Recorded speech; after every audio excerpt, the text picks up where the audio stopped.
Wow, so 2023 was not a great year for movies. Normally, I really would not care about how much money a movie is made unless it's to make fun of Morbius, but it kind of felt like this year, all we were hearing was that every single big movie that came out was flopping. I'm filming this while it's still 2023, by the way, so if I say, like, this year a lot, you know what I mean, okay? But, like, unless you were Cillian Murphy or Margot Robbie, it seemed like literally nothing could make money this year. And all the stuff that you'd usually think would make, like, a shit ton of money, like 2 Marvel movies or the 80th Disney live-action remake, lost so much money this year. But then the 3-hour R-rated biopic about a guy who built a bomb made nearly $1 billion. Hell yeah. Barbie and Oppenheimer stood out as like the obvious exceptions because the internet memed them into making billions of dollars. But yeah, almost every single blockbuster that came out either disappointed, flopped, or was The Flash. Now, I'm not a movie finance guy, okay? I don't use r/box office every day of my life because I have friends. But bear with me here, okay? I swear this is actually kind of interesting. Today, we're going to be talking about numbers. Let's go! So I'm going to take a wild swing and guess that this is all happening because of 2 pretty obvious reasons. 1, movies are becoming like way too expensive to make now. And 2, people are being way more picky about what they're going to see because movie tickets are way too expensive now. Everything is so fucking overpriced nowadays. Video games cost $100 each, man. I'm not spending $25 to see those guys from Cool Maths Games fucking each other, okay? Because of COVID delaying so much stuff, the last 2 years have been packed with maybe a few too many movies. Like just March this year, god damn it, had like Shazam 2, Creed 3, that Adam Driver dinosaur movie,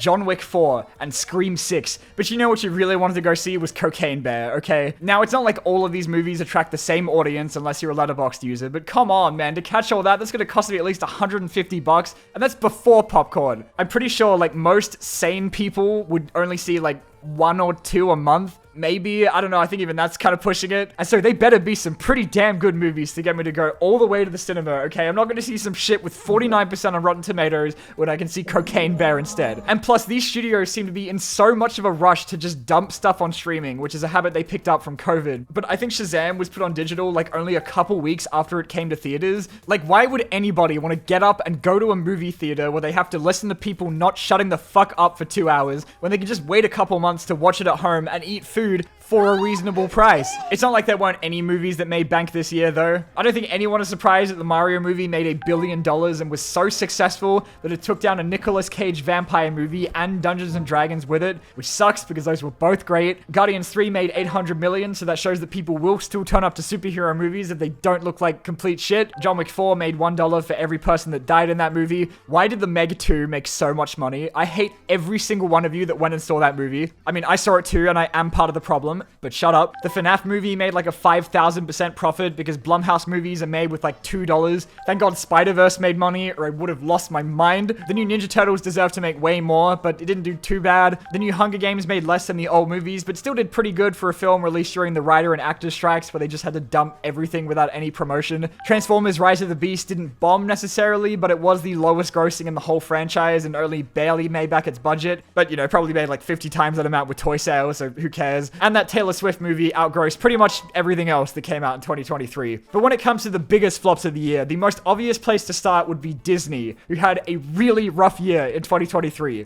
Just like me.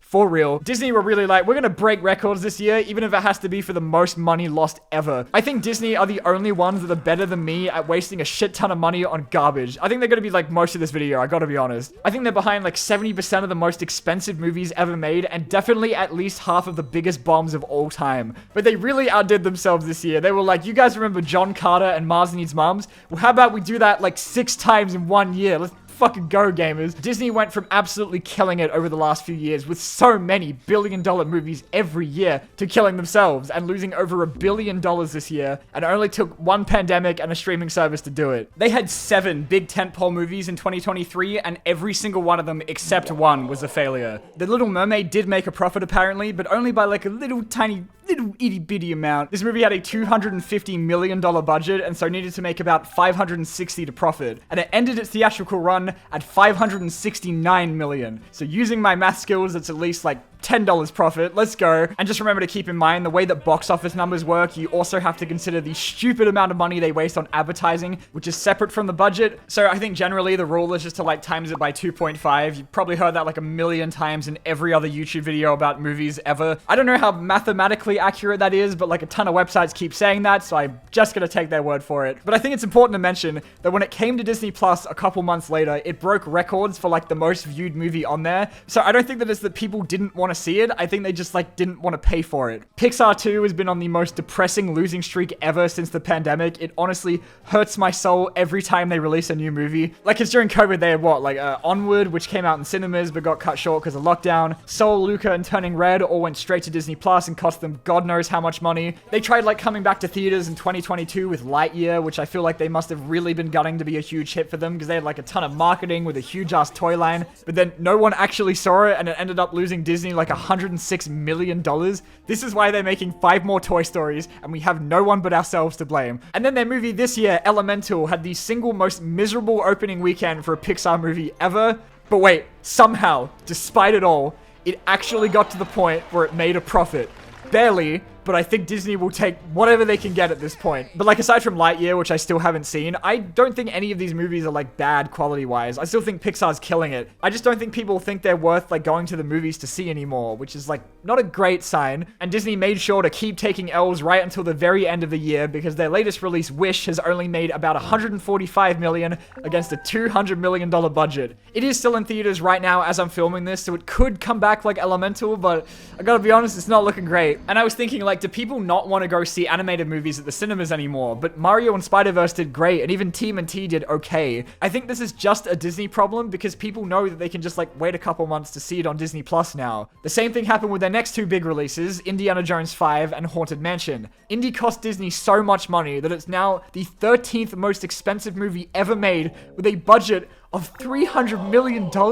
That is more than Oppenheimer and Barbie combined, by the way. Disney then, in their infinite wisdom, released the $150 million Haunted Mansion in July, so that it could come to Disney Plus in October. But you know shit is dire though when even Marvel wasn't thriving this year. The MCU had 3 theatrical movies in 2023 and only one of them did well, but that was made by the guy who now runs their direct competition, so that's probably not the biggest win in their book. Ant-Man and the Wasp: Quantumania was meant to kick off Phase 5 and sort of course correct the MCU after everyone's been complaining about how Phase 4 was just kind of all over the place and directionless, which I think is pretty fair after it had, what, like 7 movies and a billion TV shows. Instead, we got this Shark Boy and Lava Girl ass movie that kills off the villain it's meant to be setting up and just kind of feels like it doesn't really matter at all. It had a good opening weekend, but I'm sure everyone shitting on it as soon as it came out meant that it made just under $500 million on a $200 million budget. They had much bigger things to worry about with the Marvels though, which just had a whole bunch of bad shit happen to it at once. It was caught up during the strikes, which meant I think barely anyone even knew it was coming out. Like, I don't think I saw a single trailer for it at any point. And it was also the sequel to a Disney Plus show that apparently no one saw. The Marvels had a $270 million budget, which is huge even by Marvel standards, but it made just under $200 million, which I think makes it one of the only MCU movies to not even make back its budget.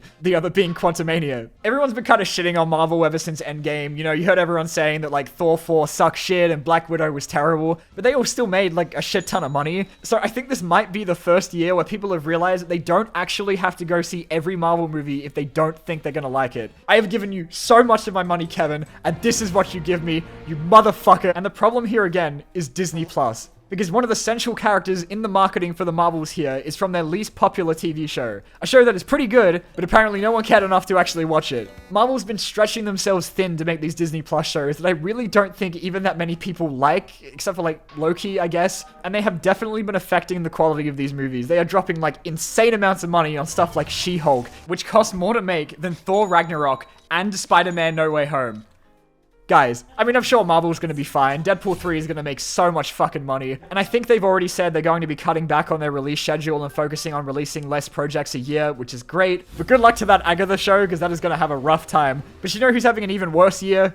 DC. At least Marvel had a success this year. DC had just as many movies as Marvel, and every single one of them lost a shit ton of money. Shazam! Fury of the Gods was panned by pretty much everyone who saw it, which is not a lot of people. Poor Blue Beetle, bro, didn't even get a chance to find out if it was going to do well because it came out during the writer's strike and just flew under the radar. Like, I keep forgetting that movie actually came out. The real big one, though, is The Flash, which actually made the most money out of the three and is the single biggest superhero box office bomb in history. It crashed harder than Morbius, a movie that flopped twice. The Flash must have been cursed by a higher power because things were going wrong since the start. Like, they announced that they were making this movie back in 2014 with Ezra Miller attached that was meant to come out in 2018 and went through like 8 different directors and a million scripts and writers, and when the movie was finally on track, it then turned out that the main actor wanted to be a criminal now, and despite all of that, they still invited Ezra to the premiere anyway. God damn it, WB. All the delays and changes meant that this movie ended up costing $300 million, and it just got so expensive that no amount of criminal charges could convince them to scrap it. I remember before it came out that everyone was saying this was the greatest superhero movie ever made. Like, James Gunn went off on Twitter about how good it was, and even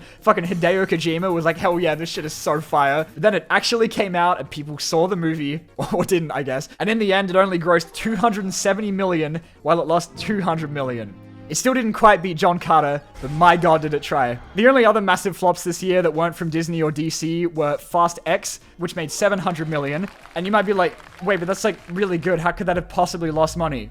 Well, because of COVID, the budget was even higher than The Flash and Indiana Jones with $340 million, which makes it the 8th most expensive movie ever made. That would have meant that Fast X needed to make about $850 million to make a profit for a movie where Jason Momoa is doing whatever the fuck this is. And the other one is Mission Impossible 7, which was another pandemic victim where the budget swelled to $290 million, which is like $100 million more than the last one, and made $566 million, which is like $200 million less than the last one. I think its biggest killer was that it came out 2 weeks before Barbie and Oppenheimer did, but let's be honest, it was probably the Miraculous Ladybug movie. And that is pretty much all of the biggest bombs of this year. Yeah, well, that really was just mostly Disney, huh? But anyway, the point of this all is, they are throwing way too much fucking money at these things. Like, Barbie and Oppenheimer both had budgets around $150 million, so they would have been fine if they had made like half of what they did. But Indiana Jones and Fast and Furious 27 costing over $300 million is insane. You do not need to be spending that much money to make a good movie. Even if Barbenheimer didn't show that, this first Spider-Verse cost $90 million. Probably because they didn't pay any of the people that worked on it. But anyway, the Lego movie only cost $65 million, and it made nearly $500. And the Mario movie cost $100 million, and that movie was so gorgeous. So why the fuck did Wish cost so much more than that? But don't worry, because 2024 has some absolute bangers lined up that are going to save cinema, okay? I mean, we got the Garfield movie, Joker 2, Deadpool 3, Transformers 1, Morbius 2, which will totally be a massive success, trust me, Planet of the Apes 7, Despicable Me 12, and Sonic 3, which is gonna make $1 billion. Hollywood is so back, baby.